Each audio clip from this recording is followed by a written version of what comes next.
To thank Kat and Peter for allowing me to make this presentation. I think we have to have a digital mind and think that internet has no frontiers, therefore books have no frontiers.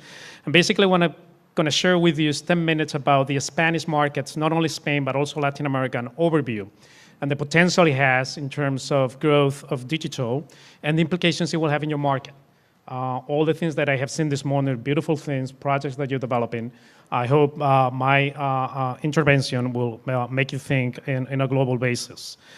Let's not forget that Spanish is the third largest language worldwide. After English, after Chinese, Spanish is the third language out there. Although in China is where most people speak Chinese. So from a commercial point of view, Spanish could be said is the second largest language. In that scenario, in the US, you have more people speaking Spanish than in my country, in Spain. There's 50 million Spanish speakers in this country, either first generation or second generation Latinos, that consume Spanish products as well as English products. In that scenario, let's not forget as well that the Spanish book industry is the fourth largest worldwide.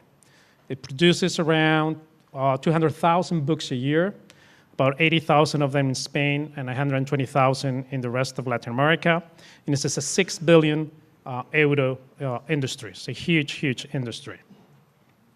And a very diversified offer if we compare the Spanish catalog compared to the English one. 30% of our product production is translated, basically from English. Whereas if we compare that to your production, only 3% of what's read in this country comes from foreign countries. Basically, it's all English-speaking people being distributed in this country. Most of the books sold in the Spanish markets, Spain and Latin America, are produced by the Big Six. We also have Big Six, all right? And those Big Six are based in Spain, and they distribute and they produce locally. In some countries, it's up to 30%, but in other countries, it's up to 80% of what is consumed in countries like Argentina comes from Spanish publishers. Therefore, for anyone who looks at this market, and we'll see now that most of the big players in your country, Amazon, Barnes & Noble, Apple, and the rest, are looking at the Spanish market, and Spain is the port of entry. If you get into Spain, you get to the rest of Latin America as a derivative.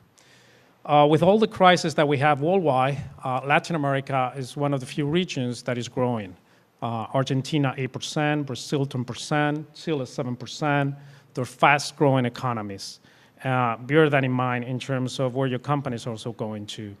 But there's some issues that I want to share with you about this region. Physical books in these regions do not travel, meaning that if you're a publisher in Colombia or you're a publisher in Argentina, most likely your books will not be distributed in the other markets. With digital, those obstacles go away, and it produces many, many benefits for readers as well as publishers. But there's a very limited offer nowadays in digital. It reminds me of where you were, the US market like 2-3 years ago. Basically, digital represented only 2% or 3% of total sales. Sandal in a couple of years, 3 years. Last year, I think it went up in this country to 10%, and now everyone is talking that it's most likely going to end up in the year 2011 between 15% and 20%.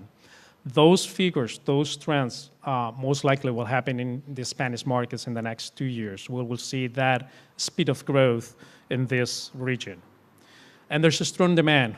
Someone mentioned this morning that it was the first time piracy was mentioned. Well, the first one I mentioned in Spanish. To me, as an economist, piracy is demand not met. There is a demand for that content that, for whatever reason, is not met by the publishers or by the retailers. The Spanish markets have, all of them, a common denominator. There is a region that goes from the past to the future without going through the present. And this analogy that I want to share with you, I have seen it in many different activities. Mobiles.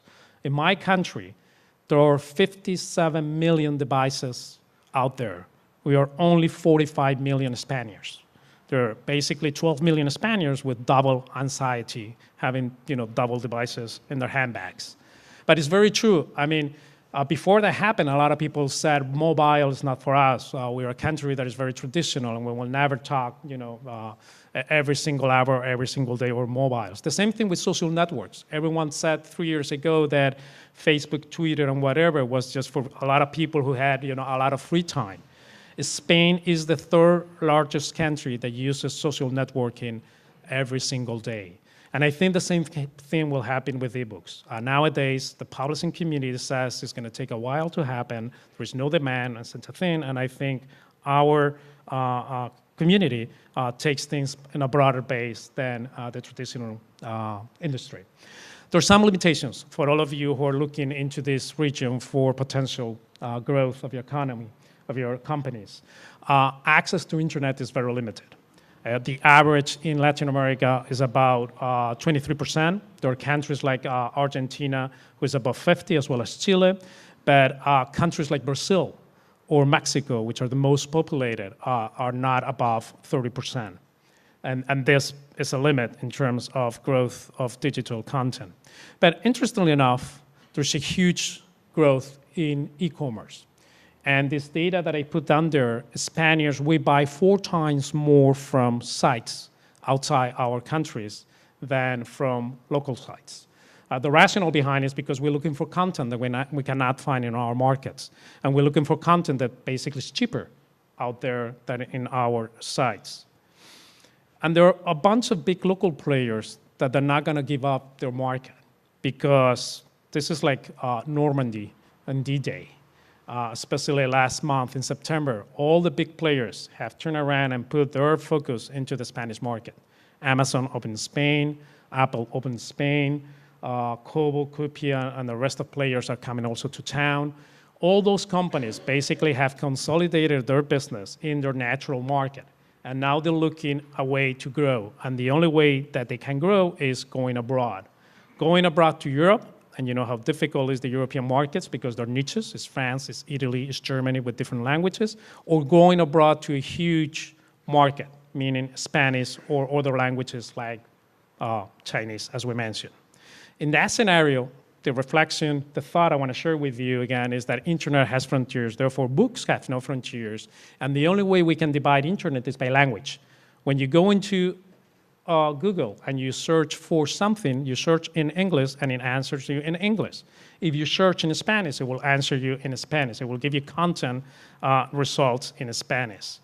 In that scenario of search for demand, you are going to have in this market many possibilities of cross-selling different products in different languages. And this is something that in my view, Barnes & Noble has been doing very well. They have been able to aggregate more than 40,000 titles in Spanish that they offer through their site here in this country to meet that demand of those 50 million Latino-speaking Americans who are consuming those products. And when they go into the sites, they buy probably a movie or a book in English, and at the same time, in the same order, they add in the basket some Spanish content. That same thing will happen with the obstacle that I mentioned in physical books. It will go away with digital.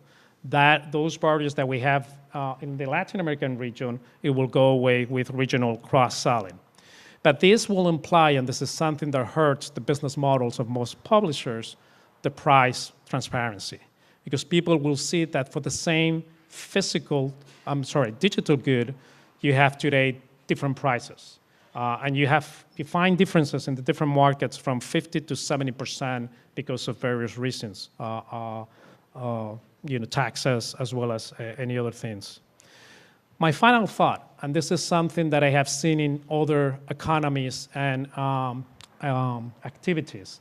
When we think about how we're going to span in terms of the different markets, we're always thinking about our company going abroad and growing by acquisition of different content. But I think it's going to happen in the digital race, something similar that happened with the airlines. We're going to see mergers between local players with international players because there's no way that a company can really give the experience that we talked this morning we had without having the local flavor. You not only have to have the content, you have to have the local market knowledge. And you will see, I think, in the next years, mergers and acquisitions of big players merging with local players to have that local knowledge. And I think we're going to find, as I said, something similar as we have today with One Wall, Sky Team, and similar business activities. To finish, because I think everyone is very tired, and I want to be on time as well. I think you're going to see an acceleration, a speed up of the digital race in the Spanish market, and that's going to have a huge impact in the medium term in your market and in your business models. Thank you very much. Muchas gracias.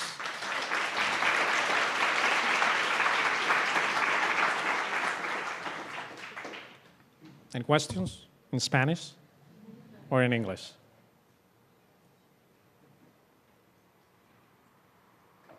This one over there. Aside from Spain, which country is going to show the fastest growth? Because we talk to Mexican publishers, they have an enormous book business, and then some of them will tell you that they sell 2-3 copies of the ebooks that are read. And Argentina as well has very different penetration. So I'm curious what you see the biggest markets being in Latin America. As I said, if Spain is 2 or 3 years behind what the US is today, I think the countries you mentioned, Mexico, Argentina, Chile, they're about 3 to 5 years behind. Therefore, first we have to see the consolidation of the Spanish market, although once it's consolidated, the spillover effect into Latin America will go very fast. Most likely, I think Argentina and Chile and Colombia will be first. Mexico has many other economic problems. And as I mentioned, it's, although the most populated country, it only has 23% internet access. Brazil is a very interesting market, but it's Portuguese. Although Spanish is the second most largest spoken language in Brazil. So there's also a market to be met in Brazil in the Spanish content. It's cross-selling across the region. Okay, well, thank you very much, and start learning Spanish, please.